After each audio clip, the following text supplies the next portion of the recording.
Looks like Chidori still ain't back yet. I get it's her own fault for running off on her own, but she's still one of us, you know? We gotta help her somehow. Don't be impatient, Jin. If she hasn't yet freed herself, that must mean her evoker was taken. Our first objective must be to retrieve it. It would mean nothing to free Chidori without it.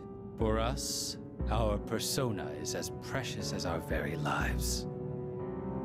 We should wait for an opportunity. They've found their own navigator, their own set of eyes. Without Chidori, we'd only be playing into their hands. Yeah, you're right, Takaya.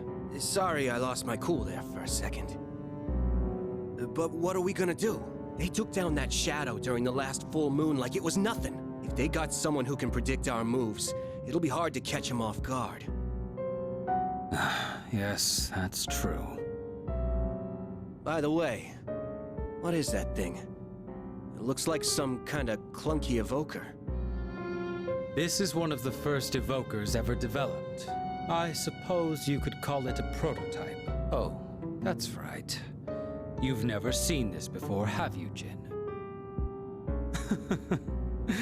This was truly a terrible piece of work. In exchange for drawing out the full extent of a persona's latent power, the cost is that they become exceedingly difficult to control, especially for those who had their power forced upon them, like ourselves. To a persona that has lost control, the user is but a shackle. In those days, it was more commonplace to be killed by our own personas than by the shadows.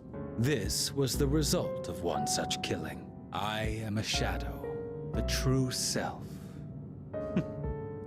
Regardless, I'm not one to dwell on the past. So, that's why you don't use an evoker? Hardly. The real reason is far more practical. I don't use one because I have no need. I don't require something as inelegant as a tool to prove my resolve. You really are something special, Takaya. Yet, there is always someone out there who is even greater. Such as one who can wield multiple personas. Am I feeling attachment for someone? Impossible.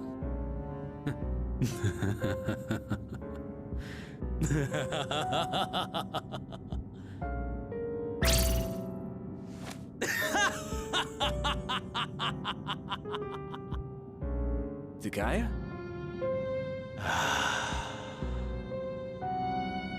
Such a thought is beneath me.